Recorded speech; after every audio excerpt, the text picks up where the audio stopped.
Welcome to this explainer. Today, we're jumping right into a really fascinating, grimdark psychological allegory. We're going to map out the evolution of the human psyche. And honestly, what's so captivating about this specific framework is how it uses shifting mythological architectures to represent the different stages of our mental growth. It's an intensely dramatic, visual story of transformation. Now, right off the bat, we're hit with this core, wonderfully heretical question. To achieve true self-actualization, do we actually have to destroy the fundamental forces that built us? We are setting the stage here for a brutal internal rebellion against the very forces that govern our own minds. So, let's take a quick look at our roadmap. We've got a 4-act theatrical epic mapping this shifting mental landscape. First, the Wolf's Maw. Then, the Glass Fortress. Third, the Iron Bridge. And finally, the Abyssal Throne. Let's start right at the beginning with Act 1, the Maw of the Silver Wolf, exploring the chaotic ruins of instinct. Picture a dark, unformed psychic wilderness. This is a landscape characterized by the chaotic ruins of instinct, a place where the light of civilization simply dares not flicker. It's raw and it's dangerous. Here rules the Silver Wolf, representing our id. The wolf embodies his concept of furor teutonics, which is basically an ecstatic madness of war, the red thrill of rupture. Imagine a mindless stampede of unrefined want. In this ruined architecture, there's absolutely no logic for tomorrow. It is just pure, destructive energy lost in a chaotic void, looking only to devour the weak. But our protagonist, the Seeker, cannot remain in this state. Stepping directly into the Seeker's mind, we hear a clash of wills. The wolf's hunger screams to embrace the red thrill, but the Seeker's internal monologue pushes back with total defiance.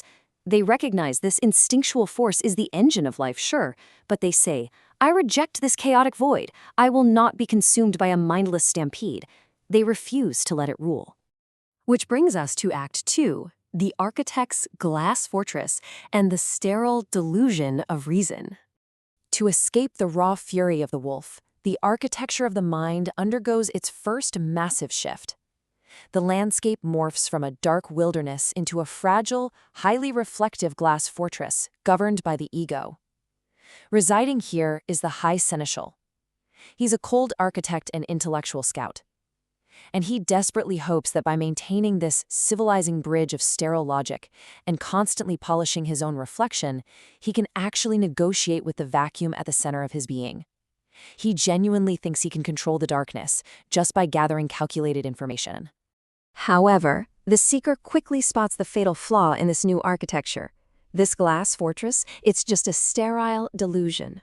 Delivering the ultimate rejection of the ego, the Seeker realizes a profound truth. You cannot negotiate with the void. The Seneschal is just stalling the inevitable encounter with the shadow. And so, with the words, "I shatter this fragile delusion," the Seeker breaks the glass, completely destroying the illusion of control. Next up is Act 3, the Scourge of the Pale Inquisitor, representing the heavy iron of dogma. With the glass completely shattered, the architecture transforms yet again, taking on a heavy, oppressive mass. The Seeker now stands on an immense iron bridge suspended over a bottomless abyss. Enter the superego, the Pale Inquisitor. He descends bearing what's called the leaden burden of absolute law. This figure acts as the ultimate moral judge, a divine scourge who demands that all disharmonious threads of fate be integrated into a rigid cosmic order. And he is relentlessly seeking to punish any failure to uphold those cultural codes. To the Inquisitor, the only way to achieve true purity is through suffering and total self-erasure. But listen to the Seeker's response here. With dark theatrical finality, the Seeker rejects this martyr's path entirely. They recognize that total submission to these rigid cultural codes is effectively just the silence of the grave. They declare, "I will not annihilate my desires for silent, distant gods." And that leads us to Act 4, the ultimate heresy, shattering the previous architectures. At the very threshold of the abyss, channeling an absolutely epic, indomitable resolve, the Seeker commits the ultimate heresy. They slaughter these internal gods. The very architecture of the mind violently crumbles as the Seeker collapses the heavy iron bridge and the remnants of the glass fortress into the dark void below. The Seeker formally refuses the wolf, discards the Seneschal, and completely rejects the Inquisitor. Entering the final stage, the throne of the Gothic overman, set within the Abyssal throne room.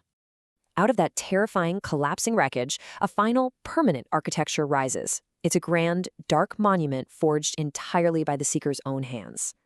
The Seeker has now become the synthesized sovereign, or the Gothic Ubermensch. Now here is the crucial detail. He doesn't just destroy his past psychological states and leave them as rubble. Instead, he smelts the red thrill of the wolf and the leaden burden of the Inquisitor together, right within the vacuum of his own soul, to forge his iron will. When you look at the psychological profile of how this synthesis actually works, it's pretty brilliant. From the silver wolf, he takes that red thrill and harnesses instinct as the kinetic engine of life. From the high seneschal, he extracts strategic clarity to navigate a meaningless world without falling into sterile delusions. And from the pale inquisitor, he takes that leaden burden of law, but instead of submitting to it, he forges it into a self-made mantle of absolute authority. It is a total masterful integration of once warring fragments. This all leads us to what is arguably the most powerful realization in this allegory. The sovereign understands that the void, that scary vacuum at the center of being, is not a hole to be filled with external distractions or dogmas. It is a throne to be claimed. He emerges wearing his shadow as a mantle of authority, carrying a kinetic memory of all the internal chaos he has finally conquered. So, wrapping up this transformation, the synthesized sovereign achieves this state of terrifying wholeness. He completely rejects the promise of a peaceful afterlife or the comfort of cultural codes, standing instead as a grim monument of self-overcoming.